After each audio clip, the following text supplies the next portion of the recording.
What's up, gamers? DreamcastGuy here, and today we're talking about Square Enix because this is a very beloved developer. Stuff like Dragon Quest and Final Fantasy, or their old Crystal Dynamics projects like Tomb Raider or Deus Ex. I mean, they are a huge conglomerate. They're a huge chunk of the entire gaming industry, but they definitely seem like they're actually getting into some pretty deep trouble.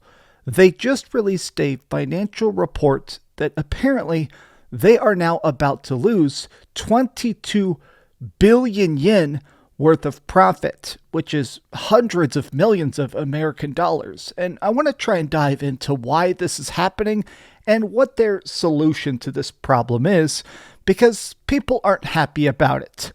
Hi, I hope you're having a great day. If you could, give this video a like and subscribe if you haven't already. So here it is. Square Enix is recognizing that they're about to have a $22 billion loss in content. Now, what this means is that essentially they're saying they've spent hundreds of millions of dollars making games that are close to finish that they're choosing to cancel in order to stem the tide of lost profits. This is something that's a bit inside the industry that I've talked about in previous videos, but what's kind of bizarre is that even if a game takes a long time to make, 3, 4, 5 years, something like that, of course you're paying for the game to be made, but then as it nears completion, there's actually this huge spike in costs because now you have to advertise it. You got to buy commercials and have CGI cutscenes and hire actors to talk about it. So honestly, a lot of times the marketing push can be an extra $50 million of extra cost at the end. Sometimes crazy amounts of money actually are spent on TV ads and Super Bowl spots and stuff like that. Well, at their meeting, the board of directors voted to revise the group's approach to development of high-definition games with the intention of being more selective and focused in the allocation of development resources. Now, admittedly, Square Enix has found themselves in a very strange spot over the last couple of years because they're definitely doing too much. They are churning out so many games that people are beginning to forget a lot of them even exist. Now, a lot of the replies, I want to go through this bit by bit and talk about what people think is happening and a lot of the reactions to it, but a lot of the on-the-face, just instant takes are people saying, hey, this is a frustrating conclusion that they come to from releasing 20 games a year. Obviously, it was overkill, but they never advertised some truly great stuff that didn't get recognized. And that's actually true. So I love this. I found this post over on Reddit. This is Reddit/games, and they talk about the fact that they've decided to just delete $140 million of games that we're never going to see.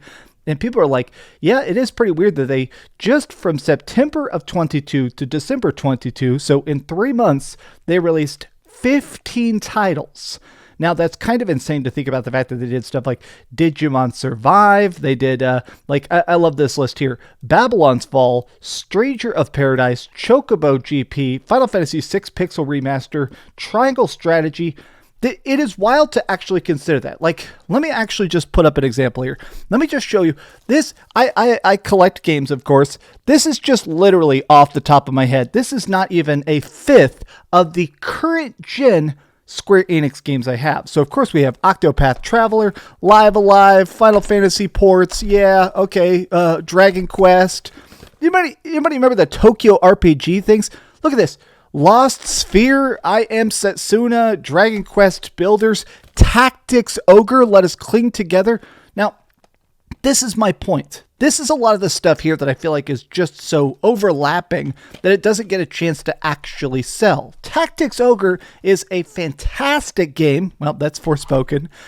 Tactics Ogre is a fantastic game that deserved the credit, that deserved the attention, that deserved to come back, that is such a great remake. And I have never seen a single person talk about it ever. I mean, I feel like I'm the only person in the world with this game. I'm holding up Forspoken again. My point is the fact that Square Enix is in a spot where they're greenlighting so many projects, both good and bad, and then not advertising the ones that are actually good. Like, no offense, but not to bag on Forspoken, but that game kind of sucks. It is weird that Forspoken got advertised so freaking hard, and then Octopath Traveler 2 got almost no advertising, and that was one of my favorite games of last year. Absolutely bonkers in my opinion. But the reason I want to actually pull this up is people have a lot of interesting reactions, but the primary one is the fact that honestly, it seems like Sony may be slightly detrimental to their current state of affairs. Like, actually consider that. It seems like from the outside, and according to some financial leaks, that it seems like PlayStation is at least partially funding Square Enix games. Like if you're making something like Final Fantasy VII Rebirth, that is coming exclusively to the PlayStation because PlayStation is funding part of it. And then they're doing free advertising by doing like a PlayStation State of Play dedicated to Final Fantasy VII. So it makes sense that they're definitely incentivized, but I do think it's starting to backfire because now Square Enix is a historic game royalty company. Everybody loves them. But now because their games are not coming to PC or Xbox day one, and what's funny, this guy isn't even mentioning it, but I actually see this on Twitter quite a bit. A lot of people love to buy stuff physically on Nintendo Switch, and I saw a lot of people buying Final Fantasy Theater Rhythm, which, of course, another great game that nobody is talking about that was released last year, Octopath Traveler 2. Those games came to Nintendo Switch and probably sold just as good on Nintendo Switch, but they advertised it so heavily on PlayStation that I think it may have ended up cannibalizing the sales somewhat. But it's interesting that a lot of people are just saying like, hey, I have no doubt that the exclusivity has hurt them with recent Final Fantasy games like 16 and 7. The cost of making AAA games is so high that early sales need to be maximized in order to limit the chances of making a loss. I mean, this is so crazy. Look, man, something else they listed in this thread here that I think is interesting, which is the fact that a lot of these games being $50 even for tiny AA games like a visual novel, that should not be $50. In my opinion, that should be $20. And here's the thing. A lot of these games dropping back-to-back $60 games, $70 games, or in this case, like that one guy was saying in the comment section, it's $80 in certain regions. People can't afford to buy 5 of those games a year, 10 of those games a year. Square Enix is weird because it feels like they're so obsessed with just churning stuff out. I mean, I'm not sure we have any concrete sales numbers yet on Final Fantasy VII Rebirth, but the early talks are that they are bad. They're extremely low, and it's not that the game is terrible. In fact, it seems like the game is absolutely fantastic and massive. I beat Final Fantasy VII Rebirth. It took, I've put like 85 hours into it, and I've still barely scratched the surface. It is worth the $70 very easily, but at this point, you have to have a PlayStation 5, you have to have beaten the previous game, and a lot of people are basically saying it's weird to buy the second part of a trilogy. Do you just wait for it to be done?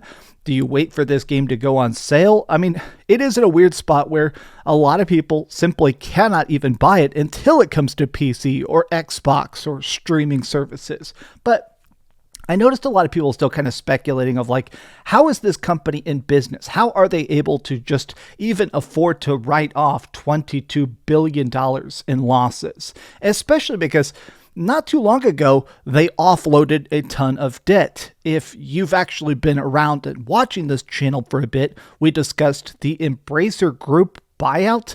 Embracer Group purchased debt from Square Enix.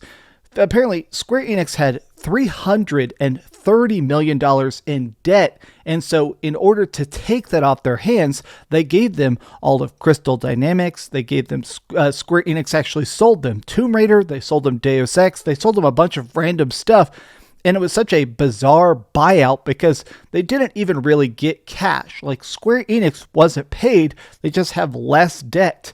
So it's weird that Final Fantasy XIV really is keeping them afloat. The tens of millions of people paying that game, paying $15 a month, is very much helping that company stay afloat. And it is weird to think about. That game isn't advertised very much.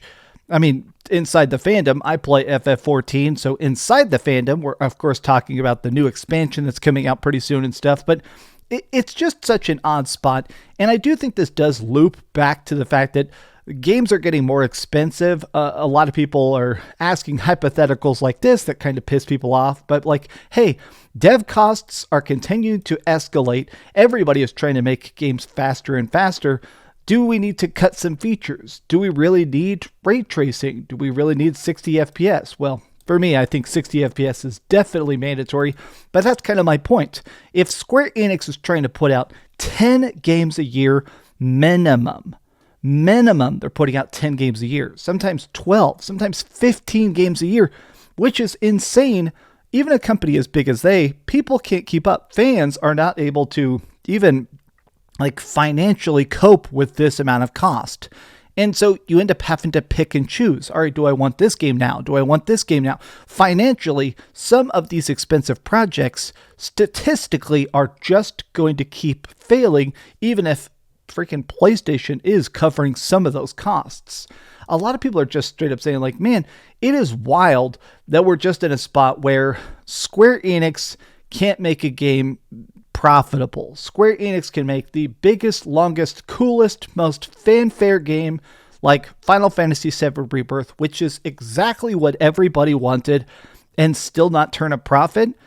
I'm a little bit nervous. What if this game bombed? I still think we're going to get Final Fantasy VII. The end of this trilogy is definitely going to get complete, but how long can Square Enix operate at a loss? How many games can they cancel? How much of this is actually really good stuff? Is this Final Fantasy IX remake? That's been basically that's been leaked already. What about Final Fantasy Tactics Remastered? That's been leaked as well. What about Final Fantasy 17, or even outside that? Where's Dragon Quest 2.0 HD Remake? You know, that was a project that was very hyped up. There is so much stuff that Square Enix has personally talked about, that has hyped up, that has teased already, that I'm starting to be afraid is never actually going to materialize. How many freaking projects, how much stuff is just going up in smoke that won't even be talked about for years? Maybe some of the stuff will leak eventually and we'll see like cool what if projects, but it's really weird that they're not able to kind of figure this out. But that's just kind of my off-the-cuff thoughts. How do you feel about Square Enix? Does this really matter to you? Tell me your thoughts in the comments down below. And if you enjoyed this video, be sure to give it a like, subscribe if you haven't already, and please keep dreaming. Okay, yeah, oh God. Maybe I do own too many Square Enix games. Live Alive is always worth it. Thanks so much for watching that video. If you want to see something else, you can always click this link to see what I put up last, or, you know, subscribe and see what's coming up next. Also, I promise that whatever I do, it'll try not to suck.